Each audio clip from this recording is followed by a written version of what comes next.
Hello students, तो आज के स्टूडियो में हम सीख रहे हैं स्टैटिक। आज का वीडियो दोनों मीडियम के लिए यूजफुल होने वाला, मैं दोनों मीडियम में ही एक्सप्लेन करने वाला हूँ। जो चैप्टर हम सीख रहे हैं उसका नाम है जत्था नियंत्रण पद्धति, लॉट कंट्रोल टेक्निक। ऑलरेडी इस चैप्टर के 4 वीडियो अपलोड हो चुके हैं, तो रिक्वेस्ट है प्लेलिस्ट में जाकर वो जरूर चेकआउट कीजिएगा, जिससे चैप्टर आपको कंप्लीट ऐसे भी आता ही होगा। आज हम क्या सीखने वाले हैं, आज जो टॉपिक हम सीखने वाले हैं उसकी बात करते हैं। आज हम जो टॉपिक सीखने वाले उसका नाम है उत्पादक जोखम, प्रोड्यूसर रिस्क, सेकंड ग्राहक जोखम, कंज्यूमर रिस्क। दोनों टॉपिक साथ में एग्जाम में मोस्ट ऑफ पूछे जाते हैं। आप प्रीवियस कितने ईयर का भी पेपर दिखे, इस टाइप का सम्स मोस्ट ऑफ पूछा ही गया है। तो आज हम क्या करेंगे, ये टॉपिक कंप्लीट सीखने वाले हैं। इसके अंदर भी दोनों मेथड हम अप्लाई करना सीखेंगे। पॉइजन के थ्रू भी फाइंड आउट करना सीखेंगे, दूसरा हाइपर जियोमेट्रिक अति गुणोत्तर के थ्रू भी फाइंड आउट करना सीखेंगे। मतलब आज के वीडियो में 2 सम्स हम करने वाले हैं, जिससे आपको कोई कंफ्यूजन रहने वाला नहीं। और इस टाइप का सम्स एग्जाम में बार बार पूछा ही जाता है। तो चलिए अब स्टार्ट करते, इस वीडियो को एंड तक देखिएगा। प्लीज रिक्वेस्ट, इस वीडियो को शेयर जरूर कीजिएगा। कोई क्वेरी रहती है तो मुझे कमेंट कीजिएगा। सबसे पहले बता दो, हमारे सम सॉल्व करने वाले आपकी बुक में होगा एक्सरसाइज सम से क्वेश्चन नंबर 38, जिसमें बी आप देख रहे होंगे यहाँ पर, ठीक है। ये सॉल्व करेंगे, उसके बाद सेकंड एक और सम सॉल्व करेंगे जिसमें दोनों प्रोबेबिलिटी हमको समझ में आ जाएगी। यहाँ पर जो योजना दी गई, जो प्लान दिया गया, देख लेते। 2000 दिया गया, फिर 100 और आगे दिया गया 1। आई होप अपने बेसिक सारे वीडियो देखे होंगे तो आपको सब बेसिक कॉन्सेप्ट पता होगा। डायरेक्ट इस मेथड को मैं समझाने की कोशिश करूंगा। AQL दिया गया 0.04, उसके बाद LTPD दिया गया है 0.06 और आपको दोनों फाइंड आउट करना है। उत्पादक प्रोड्यूसर का जोखम, ग्राहक नो जोखम कंज्यूमर रिस्क, दोनों टॉपिक आपको फाइंड आउट करना है। तो चलिए हम स्टार्ट करते हैं। देखिए सम्स है यहाँ पर क्वेश्चन नंबर 38 और उसका B. Information basic write down करते थे, जैसे आपको पता है यहाँ पर दिया गया 2000, उसके बाद लिखा गया था 100 और ये था 1। अब इसमें से देख लीजिए इन्फॉर्मेशन के अकॉर्डिंग हमारा कैपिटल एन कितना बन जाएगा, 2000 बन जाएगा। सेकंड वैल्यू जो होती है वो स्मॉल एन की होती है और लास्ट की वैल्यू होती है डी। कई बार इसको सी भी बोला जा सकता है, पर 1 लिखा गया तो डायरेक्ट 1 नहीं लिखेंगे, 0 से स्टार्ट होता है, 0 और 1, ठीक है। अब इसके बाद सबसे मेन जो टॉपिक है, आप देख रहे होंगे हमको ये जो दिया गया 0.04, ये AQL की वैल्यू दी गई है और साथ साथ में एक और दिया गया 0.06, वो LTPD दिया गया है। क्योंकि दोनों का यूज करके हम ये दोनों जोखम, दोनों रिस्क निकाल पाएंगे। कहां पर कौन सा यूज होगा, सम्स एंड तक देखिएगा, आपको समझ में आ जाएगा। तो दोनों वैल्यू में पहले राइट डाउन कर देता हूं। हमको दिया गया AQL 0.04 और साथ में हमको दिया LTPD 0.06। क्लियर। अब चलिए स्टार्ट करते हैं। देखिए पहले हमको सीखना होता है कि कौन सी मेथड के थ्रू हम यहाँ पर संभावना प्रोबेबिलिटी फाइंड आउट करेंगे। तो मैंने आपको कहा कैपिटल एन आपको ऑब्जर्व करना रहता है। अगर ये 200 से अगर कम होगा इसकी वैल्यू, तो अति गुणोत्तर हाइपोजियोमेट्रिक के थ्रू हम फाइंड आउट करेंगे। अगर 200 से ज्यादा है तो पॉइजन। तो यहाँ देख रहे होंगे कैपिटल एन हमारा कितना है, 2000 है, तो ऑटोमेटिक समझ गए कि यहाँ पर हमको कौन सी मेथड के थ्रू संभावना फाइंड आउट करनी रहेगी, पॉइजन वितरण के थ्रू संभावना फाइंड आउट करनी रहेगी, Poisson distribution. Okay, I hope इसका फॉर्मूला आपको बेसिक पता होगा। फॉर्मूला क्या होता है, पूरे सम्स में आप जानते ही एक ही टाइप का फॉर्मूला होता है, E raise to small N होता है, याद रखिए मैन पॉइजन में स्मॉल एन इस्तेमाल होता है, P dash small NP dash into में वही हमारा NP डैश। अब इसके अपॉन में सॉरी रेस टू हमारा हो जाता है D और अपॉन में वही हो जाता है D फैक्टोरियल। क्लियर होगा। अब स्टार्ट करते हैं इसके अंदर फॉर्मूले के अंदर कैसे सॉल्यूशन होता है। तो सबसे पहले हमें ये NP की वैल्यू फाइंड आउट कर देनी होती है। Small NP dash, small n की वैल्यू यहाँ पे देखो 100 दी गई है, 100 इंटू में P डैश यहाँ पे क्या इस्तेमाल होगा, समझ है, दो दिया गया, एक AQL भी दिया गया, LTPD दिया गया। तो सबसे पहले हमको AQL इस्तेमाल करना है। क्या इस्तेमाल करना है, AQL। तो AQL इज इक्वल टू कितना, 0.04, तो इसके थ्रू क्या मिलेगा 4। और यहाँ मैं बता दूं हम AQL के थ्रू क्या फाइंड आउट कर पाएंगे, जो आंसर आएगा वो हमारा उत्पादक नु जोखम आएगा। सबसे पहले क्या निकाल रहे हैं हम, उत्पादक नु जोखम, AQL की प्रोबेबिलिटी इस्तेमाल करेंगे, P डैश खामी प्रमाण इस्तेमाल करेंगे, तो हमको उत्पादक को जोखम मिलेगा, प्रोड्यूसर रिस्क मिलने वाला। तो इसका कैलकुलेशन सबसे पहले हम स्टार्ट कर रहे हैं। तो वहाँ पर हमने NP डैश फाइंड आउट कर दिया, कितना आया 4। अब बस हम वैल्यू राइट डाउन करना स्टार्ट कर देते हैं। यहाँ पर याद रखिए D कितना 0 और 1 दिया गया, मतलब 0 के लिए भी सॉल्यूशन करना है और साथ साथ में 1 के लिए भी सॉल्यूशन करना है, दोनों का एक साथ में हमें सॉल्यूशन करना है। तो मैं वैल्यू राइट डाउन करके बता देता हूँ डायरेक्टली। E NP बराबर कितना होगा हमारा जो फाइंड आउट हुआ है 4 इंटू में 4 और यहाँ D पहले फर्स्ट वैल्यू रखेंगे 0 की, अपॉन में D 0 फैक्टोरियल। ये 0 के लिए सॉल्यूशन हो गया। सेम टू सेम अब अगेन 1 के लिए करना है, यही फॉर्मूला अप्लाई होने वाला है, सारी वैल्यू यही होगी, बस D की वैल्यू क्या आ जाएगी, 1 आ जाएगी। E रेस टू 4 और 4 के लिए अब यहाँ पे क्या आएगा 1 आ जाएगा, D इज इक्वल टू क्या आ जाएगा 1 अपॉन में 1 फैक्टोरियल। सॉल्यूशन देख लेते हैं इसका। आपको ऑलवेज सम्स के अंदर यहाँ पर दिया गया E4 की वैल्यू कितनी दी गई है सम्स में, इसलिए दो वैल्यू दी गई कि दोनों का इस्तेमाल होने वाला है। E4 की वैल्यू 0.018 3 दी गई है यहाँ पर। तो यहाँ पर डायरेक्ट वैल्यू हो जाएगी 0.0183 हो जाएगा। इनटू में जब भी यहाँ पर देख रहे होंगे आप 4 की 0 दिया गया, 0 का आंसर हमेशा क्या होता है 1 ही होता है। जिसका पावर 0 होता है, घात 0 होता है, उसका आंसर ऑलवेज 1 होता है। और 0 फैक्टोरियल का भी आंसर क्या होता है 1 होता है, ऑलवेज याद रखिएगा। अगेन e की -4 इसका आंसर सेम टू सेम वही आने वाला है 0.0183। या 4 की 1 टाइम करोगे तो 4 ही आएगा, ठीक है। अपॉन में 1 फैक्टोरियल का आंसर 1 ही आएगा। अब यहाँ पे मल्टीप्लाई करोगे तो आपको सेम मिलने वाला है, सेम इट इज। यहाँ पर मल्टीप्लाई करोगे तो 4 का क्या हो जाएगा, यहाँ पर मल्टीप्लाई हो जाएगा। तो 4 का मल्टीप्लाई करेंगे 0.0732 मिल जाएगा। अब दोनों को क्या करना है, हमें यहाँ प्लस करना है। तो प्लस करने के साथ ही जो हमें आंसर मिलेगा वो होने वाला है 0.0915। ये हमारा प्रोबेबिलिटी PA फाइंड आउट हुआ है, बट अभी ये हमारा फाइनल आंसर नहीं है। क्योंकि समझिएगा ध्यान से, यहाँ पर हमें उत्पादक नु जोखिम प्रोड्यूसर रिस्क फाइंड आउट करना है, जिसे हम क्या लिखेंगे अल्फा लिखेंगे। और अल्फा फाइंड आउट करने के लिए 1 माइनस PA लिया जाता है। याद रखिएगा ये शॉर्ट सम में भी इस्तेमाल होता है 1 माइनस PA। तो जो प्रोबेबिलिटी फाइंड आउट हुई है उसे हम क्या करना है 1 में से माइनस कर देना है। और जैसे हम 1 में से माइनस करेंगे तो उसका फाइनल आंसर मिल जाएगा जो होने वाला है 0.9085। ये हमारा हो जाएगा प्रोड्यूसर रिस्क उत्पादक नु जोखिम फाइनल आंसर, जिसे हम अल्फा के थ्रू इंडिकेट करेंगे। आई होप ये आपको समझ में आया कैलकुलेशन। एंड देखिए सेकंड मेथड भी मैं आपको सिखाने वाला हूँ अति गुणोत्तर के अंदर कैसे निकलने वाला है। अब हमारा एक काम पूरा हुआ है, अभी पूरा कंप्लीट नहीं हुआ है। एक आंसर फाइंड आउट हुआ, दूसरा हमारा निकालना है ग्राहक नु जोखिम सेकंड प्रोपोर्शन। इसलिए लॉन्ग सम होता है 7 मार्क का पहले होता था, अब आपके 10 मार्क में आने के चांसेस इसके ज्यादा है, इसलिए मेथड बहुत इंपॉर्टेंट है। अगला टॉपिक हम लोग निकालने वाले हैं वो है ग्राहक नु जोखिम कंज्यूमर रिस्क, ठीक है। तो जिसके अंदर हमको LTPD यूज करना रहेगा, याद रखिएगा LTPD। तो सेम काम अगेन रिपीट करेंगे, बिल्कुल सेम प्रोसेस होने वाली है। NP' यहाँ पर N तो वही रहेगा, 100 का 100 रहने वाला, कोई चेंजेस नहीं है। बट जब P' की बात आएगी तब आपका P' यहाँ पर क्या होने वाला है, LTPD का जो आंसर है 0.06 आपका P' होना है। बस ये बात ध्यान रखिएगा, यहाँ पर P' LTPD का जो दिया गया वो इस्तेमाल होगा, बाकी काम सेम है। तो यहाँ पे क्या आएगा 6। वही फॉर्मूला हम अप्लाई करने वाले पूरे सम्स के अंदर, क्योंकि पोजीशन के थ्रू है। बस NP की वैल्यू क्या होगी आपकी 6 होगी, और D बराबर तो वही 0 और वही 1। तो वैल्यू में डायरेक्ट राइट डाउन कर देता हूँ। E यहाँ पर NP = 6 हो गया 6। D की वैल्यू यहाँ पर एक बार 0 रख दी, और D की वैल्यू अगेन दूसरी बार कितनी हो जाएगी 1 हो जाएगी, अपन में 1 फैक्टर। आई होप इतना समझ में आया होगा।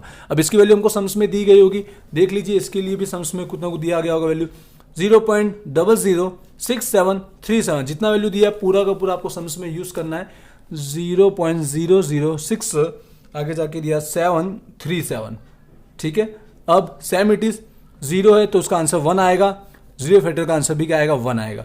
सेम टू सेम सेकंड के लिए भी वही वैल्यू होगा E की 6 का 0.006737। 6 का 1 टाइम करो तो 6 ही होगा, 1 फैक्टर का भी आंसर 1 होगा। यहाँ पर मल्टीप्लाई कीजिए तो आपको सेम आंसर मिलने वाला है, 1 के साथ करोगे तो सेम ही आएगा। यहाँ पर 6 के साथ मल्टीप्लाई करना पड़ेगा, तो आपको 0.0 थोड़ा ज़्यादा डिजिट लिखिएगा, क्योंकि यहाँ पर भी थोड़ा ज़्यादा डिजिट है। अब आपको प्लस करते समय आप पॉइंट के बाद देख रहे होंगे 0.0, यहाँ पर 4 डिजिट लिख रहा हूँ 471। अब यहाँ पर 59 है, देख लीजिए कैलसी के अंदर, तो उसको 6 कर दिया है।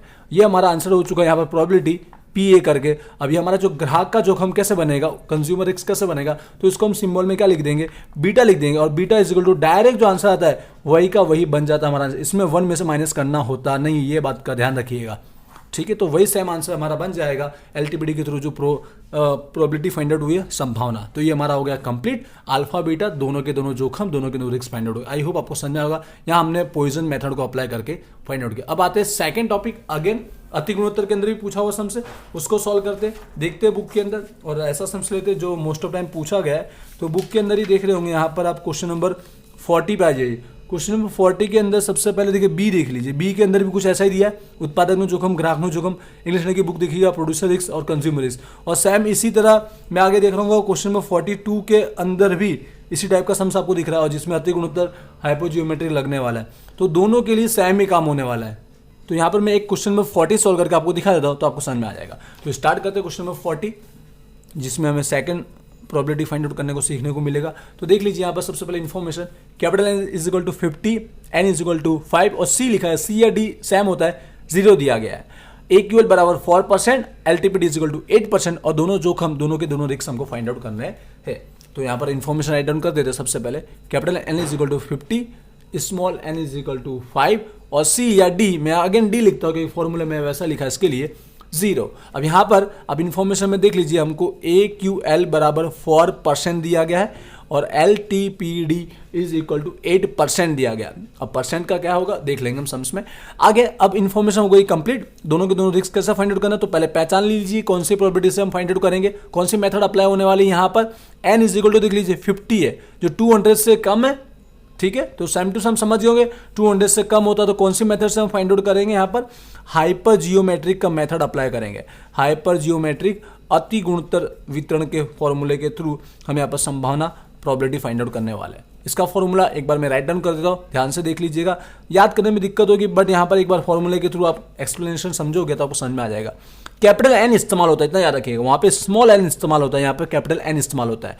तो कैपिटल एन के साथ हमेशा पी डैश तो आएगा, सी यहाँ पर समझिएगा, यहाँ पर सबसे पहले डी आएगा और फिर मल्टीप्लाई करके सेकंड सेम टू सेम, अब यहाँ एनपी डैश था कैपिटल, अब capital N minus NP dash होगा और C small N minus D हो जाएगा अपॉन में capital N C small N. फॉर्मूले में ज़्यादा ध्यान मत दीजिए, समझ में आपको समझाऊंगा तो उसके बेसिस पे आपको समझ में आ जाएगा।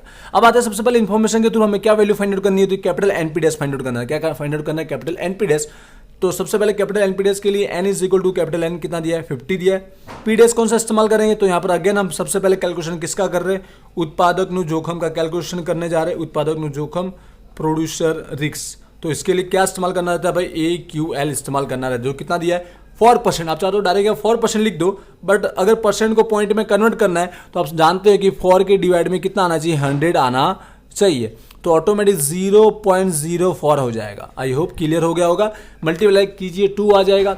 अब अगेन ये एन माइनस एनपी डैश की भी वैल्यू फाइंड आउट करनी रहती है, तो ये भी हम कैलकुलेशन कर लेते हैं यहाँ पर ही, capital N minus NP dash. सबसे पहले ये दो फाइंड आउट कर लेने का आपको ऑलवेज। तो 50 कैपिटल एन तो है, ये एनपी डैश की वैल्यू जो मैंने फाइंड आउट की है वो माइनस करना है, तो बाकी बचा कितना आएगा 48 आ जाएगा। तो टोटल 50 का हमने डिवाइड कर लिया। अब इसे के थ्रू हम फॉर्मूले में वैल्यू रखेंगे। यहाँ पर डी देख लिया डायरेक्ट 0 दिया और कुछ दिया गया नहीं है, क्योंकि मोस्ट ऑफ 0 देते हैं या फिर लास्ट 1 देगा, इससे ज़्यादा नहीं करेगा क्योंकि सम्स बहुत लॉन्ग हो जाता है अगर ज़्यादा देगा तो वैल्यू एक बार रख के बता दो। यहाँ पर देख लीजिए कैपिटल एन पी डैश कितना हो गया, यहाँ पर 2 हो गया, यहाँ पर सी, ये डी की वैल्यू 0 के लिए फाइंड आउट कर रहे हैं 0 इंटू में, अब माइनस करके जो आया वो प्रोपोर्शन आने वाला है यहाँ पर 48। बस यहाँ पर डी के साथ माइनस एन करना है, ये रखना है। डी कितना है, डी तो 0 ही है, एन कितना है यहाँ पर 5 है, 5 माइनस 0 अपॉन में N C N, N total 50 है और स्मॉल एन कितना है यहाँ पर 5 है, तो यहाँ पे 5 आ जाएगा। कंप्लीट वैल्यू हमने रख दी। अब इसे सॉल्व कैसे करेंगे ध्यान से देखिएगा आप यहाँ पर। तो 2C1 का तो डायरेक्ट आंसर 0 है, सॉरी 2C0 का आंसर डायरेक्ट 1 आ जाता है। अब यहाँ पर माइनस कुछ करना है तो एक बार माइनस करके राइट डाउन कर लीजिए कि माइनस करके कितना बचा है। यहाँ पर 0 माइनस करेंगे तो अगेन 5 ही आने वाला है।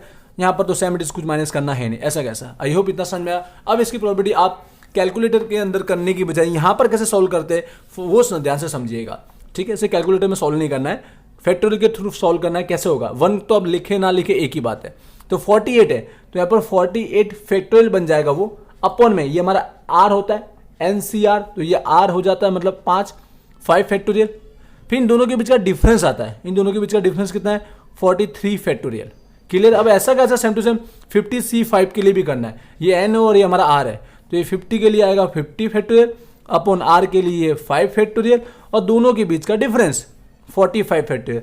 बस अब इस फैक्टोरियल के बेस पर इसे सॉल्यूशन करना है। कैसे होगा, अब ये जो अपॉन में है पूरा डिवाइड में जो है उसको मल्टीप्लाई में ले आएंगे। पहले इसका पोजीशन हम लोग चेंज कर लेंगे जिसके थ्रू हम इजीली इसे सॉल्व कर पाएंगे, मतलब कट कर पाएंगे। तो यहाँ पर क्या होगा, पोजीशन 50 के अपॉन में था वो ऑपोजिट हो जाएगा, पहले 5 फैक्टोरियल आ जाएगा, फिर 45 फैक्टोरियल आ जाएगा और अपॉन में आ जाएगा 50 फैक्टोरियल। क्लियर हुआ। अब देखिए कौन किससे कट होगा, ये n होता है, ये n से कंपेयर करना है, r को कंपेयर करना है और दोनों के बीच का जो डिफरेंस है उसको उससे कंपेयर करना है। कंपेयर कैसे करते हैं समझिएगा। यहाँ 48 तक वैल्यू दी गई, 1 से लेकर 48, फैक्टोरियल का मतलब वही होता है ना 1 से लेकर 48, यहाँ 1 से लेकर 50 है। तो कंपेयर करते समय अपॉन की वैल्यू में 48 तक कट हो जाएगा, ऊपर की तो सारी वैल्यू निकल जाएगी, कट हो जाएगी, 48 तक यहाँ पर कट हो गया, तो अपॉन में बचेगा 48 के बाद की जो वैल्यू बची 49 और 50। अब ये डायरेक्ट वैल्यू है, फैक्टोरियल नहीं है, ये ध्यान रखिएगा। सेम टू सेम ये 8 से 8 तो पूरा कंप्लीट कट हो गया, 5 फैक्टोरियल से 5 पूरा का पूरा वैल्यू कट हो गया, कुछ बचेगा ही नहीं। यहाँ पर यहाँ 45 है, यहाँ 43 है, तो ऊपर बचेगा 43 तक तो कट हो जाएगा, 43 के बाद की वैल्यू बचेगी जो 44 और 45 होने वाला है। आई होप ये आपको समझ में आएगा कैसे मैंने कट किया। ध्यान से समझिए, 102 बार प्रैक्टिस जरूर कीजिएगा। मल्टीप्लाई कर लेंगे यहाँ पर, ठीक है, और अपॉन में भी मल्टीप्लाई कर लेंगे और डिवाइड करने के साथ ही इसका आंसर निकल के आएगा 0.8082। ये आप जानते हैं हमारी प्रॉपर्टी पी ए बना है, अभी फाइनल आंसर नहीं है कि उत्पादक है हमारा, ठीक है, प्रोड्यूसर एक्स है, तो इसके लिए हम लोग अल्फा लिख लेते और 1 माइनस पी ए करते, तो 1 में से आप माइनस करोगे तब जाकर आपका फाइनल आंसर बनने वाला है, और जो फाइनल आंसर क्या बन जाएगा 0.1918 बन जाएगा। ये हमारा हो गया उत्पादक में जोखम, ठीक, ये हमारा हो गया प्रोड्यूसर एक्स। आई होप आपको समझ आया होगा। अब इसी के बेस पर फॉर्मूला लगा के आप इजीली कंज्यूमर वाला टॉपिक भी कर लेंगे, जिसमें आपको एलटीबीडी यूज करना है। 8% मतलब समझ गए 0.08। आई होप आप कर लोगे, कोई कन्फ्यूजन होगी नहीं। तो यहाँ तक क्लियर है। अब इस टाइप का सम्स कोई भी एग्जाम में आए आप इजीली कर पाओगे और एग्जाम में आने के चांसेस ज़्यादा ही है। तो प्लीज़ सम्स ज़्यादा कैलकुलेट कीजिएगा, बुक के अंदर के एग्जाम्पल के जरूर कीजिएगा। कोई क्वेरी है तो मुझे कमेंट कीजिएगा, वीडियो को शेयर जरूर कीजिएगा। मिलते हैं नेक्स्ट वीडियो में। Thank you.